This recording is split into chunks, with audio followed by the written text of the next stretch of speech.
What's up, guys? If you're not subscribed, please subscribe. Also, please smash that like button on the video and enjoy the show.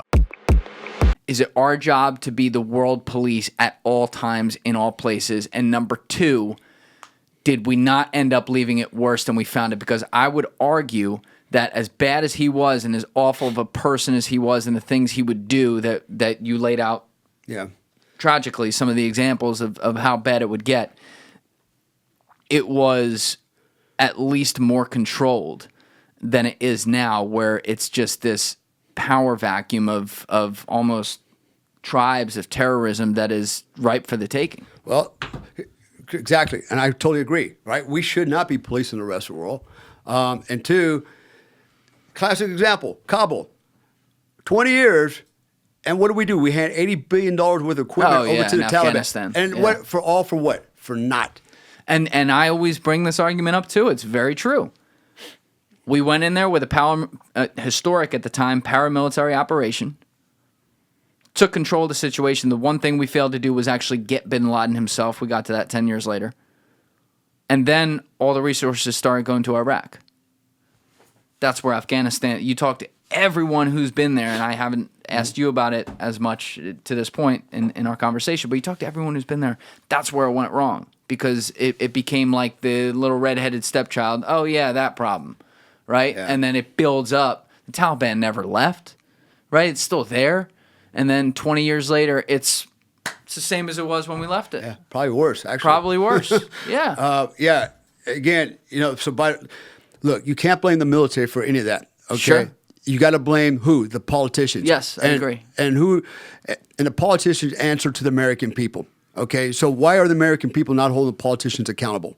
Okay, that's what I want to know. Why are we not holding them accountable? We make a lot of noise, but nothing happens. Why did those officers and Biden, who made that call in Kabul, not get hung out to dry for that? They cost more lives and more Americans, and look where we are today. And by the way, now we've got Taliban offering to go in and help Hamas fight the Israelis with our weapon systems. Like, wow. Wait, what? Can you explain that?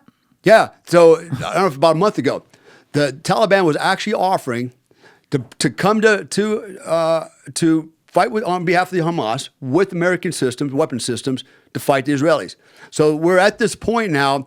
Now we've got Hezbollah. We've got the whole place is getting ready to boil over in any minute now. Have we finished the jobs, both of them? The thing with Iraq, you're right. I understand. We never really finished the job. We just languished there. We talked a lot of talk, but nothing ever actually happened.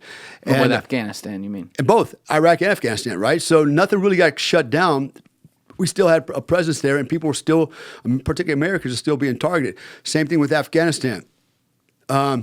We tried to fight the war, and sometimes I think, again, it comes back to politics. Politicians are afraid of perceptions, right? So, of course. So, for example, one of the issues we always had to deal with in Afghanistan is if we rolled up a bad guy, okay, all of a sudden we can't interrogate him.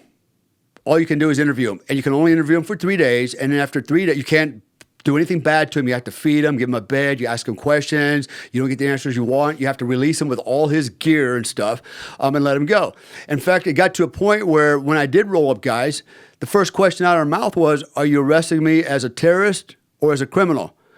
And what they were hoping you would say is a terrorist, because they know, okay, I'm going to get locked up for 3 days. I just shut my mouth. They're going to feed me, give me a bed to sleep in, take care of me, give me my stuff, and I get to leave. If you arrest him as a criminal, you hand him over to the Afghan National Police, ANP. That's a different story. That's going to be a bad story there, right? And so they were hoping to God it was terrorism and not criminal, right? So they started gaming it. I've actually caught guys. I'm like, you again?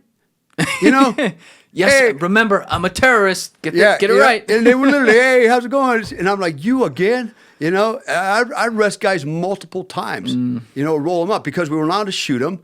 You couldn't interrogate him. And, this all started with John McCain and his bullshit about, interrogations don't work. I'm here to tell you right now, interrogations work.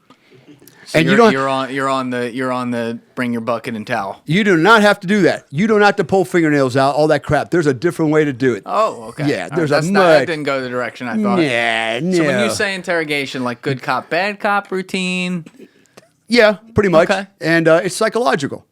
Men are easy to breed psychologically. Wait, Okay. John McCain was against interrogations Yeah. without torture? Absolutely. What the fuck was wrong with him? Exactly, right? And I said he's a That's sellout. fine. That's fine. If you're not, like, we can sit here and have an argument about torture, but, like, if you're not torturing them, what the fuck is the argument? Right. What does he want you to do? Well, exactly. And that's the problem we had was now we can't do anything because of public perception, politics. You know, God forbid you get caught in any way. You couldn't even call a guy a name. If I had a... and What? By the way, we couldn't... But who's going to know? Wait a minute. We couldn't even call them prisoners, POWs. We had to call them pucks, personnel under control. So if I had a puck, I couldn't go, hey, motherfucker, you stupid son of a bitch. Right there, there was a chargeable Are you offense. recording this, though? Is it on camera? Here's the problem. The guy to your left and right now, Can report you. and it will. You got a bunch For of... calling someone a You motherfucker? have a bunch of weenies. Yeah, You you gotta have. be kidding I'm me. not joking, dude. I've been to camps where I was at a camp one time. There was only let me get this right, 9 Americans. All right, me and another paramilitary guy. The rest were staffers. Okay, and we call them combat tourists. You know, they're at some embassy, you know, in Paris, and it's like, oh, I want to go to Afghanistan, right? so they get to go to a FOB, a forward operating base, out there in Indian country, and they're out there, and they're going to do their year out there in a secure camp, protected by me and my men, my Afghans or whatever. And then they get to go, hey, I was in Afghanistan, I was in combat, I was in a war zone, right? You didn't do nothing. I remember I had this one chick walking around without a 9mm, without a pistol. And I go, you know, we had a camp, and then we had a small cantonment area inside where we all stayed, right? So it's like, you know, this is the fallback. This is Alamo. Things go bad with our own guys. If they turn on us, which they do sometimes, right? We have a little Alamo we can kind of hold up and defend ourselves. And but you never assume that you're safe. You have to assume that there's always going to be somebody, because we know we had Taliban in our ranks. We know that, okay, all the time. You go out and recruit guys, you think he's squared away, but he's actually working for the opposition, right? So you actually had Taliban in the ranks. So you had to be prepared for that. That means you carry your gun. You sleep with your gun. You got your eyes open behind your head. She's walking around, I'm like, where's your firearm? I'm against firearms. Oh, no. Right? It was that, and that was very common, by the way. I'm against firearms. Yeah. I'm only in fucking Afghanistan. Exactly. And I told her, I said, you know what? You carry the firearm. I don't care if you're against it. You carry the firearm to protect me and the rest of the people here. You should have given her like a fucking machete or something. I should have punched her in the nose, but you know, I should have threw her out there with the wolves. Go, here you go. See how you do without a knife, without a gun. You know. Did she bring some pepper spray? Harsh words, you know, and a little attitude, you know. Stay back, terrorist! freaking Karen, man. That's what you know. Oh my god. But yeah, you know, that's the reality of it, man. What's going on out there? Man, it got so bad. I can tell you Jim DiOrio definitely didn't follow those interrogation rules. That I can assure. Our guy Jim, who was Special Forces and then FBI, one of his jobs once he was at FBI was to be an international interrogator in these zones. There were no cameras in those cells, I'll put it that way. Yeah, and there's not. But the problem is it got so political, and you've got people like Karen who want to carry a gun. If she sees or hears that you're doing something, she's going to rat you out. Yeah, I think he locked Karen in the closet. Yeah. I'm pretty sure like Jim tied up people like that. Yeah. I'm not even kidding. we actually had a guy come out. He was an EO officer, right? A what? Equal opportunity, right? Sexual harassment. He gave us a sexual... Think about this. I'm at a camp with about 500 pipe hitters. There's only like nine of us, right, dudes, and that Karen. doesn't mean what you think, Alessi. And Karen, right? And so we're like, okay, fucking crying over here. Okay, tonight this guy's going to show up and he's going to give you guys a class on, you know, EO and sexual harassment. And like, what? You know, and we're literally in Fort Apache, man. We're in the heart of Taliban country, all around us. We're getting in firefights every morning. I'm launching mortars at the Taliban, who's launching mortars at me, you know. And I'm on combat operations. They're holding up a bear, going, "Where did he touch you?" Well, you know what? He actually came out and he's like counseling us on as a group. Look, you can't call each other motherfucker. You know, no. you can't go, hey, bitch. You know, you can't say stuff like that. And I'm like, huh? And I'm like, I can't even say motherfucker. I was like, you know, the other night I had a guy take his night vision goggles off in the middle of a fucking firefight. And I yelled at him through my interpreter, said, put your goggles on. And he put him on, and 2 minutes later, he took him off, and I yelled at him again. He put him back on, and then finally I started calling him names. I said I had to call names, and I had to threaten the guy because him not wearing goggles puts us all in jeopardy, right? And then the next day, I said, get that guy's name. Next day, I had him as assistant team leader out filling sandbags in broad daylight with their night vision goggles and helmets on in daylight, just shoveling some sandbags. I go, you want to be dumb? I'll make you strong, you know? But, you know, all that stuff was like foreboding. It's like, you know, you can't do that. Like, what? We're in combat. We're in combat. And these guys, that's what they don't, you know, they don't understand, you know, hey, sir, would you please put your night vision goggles on and fight, you know?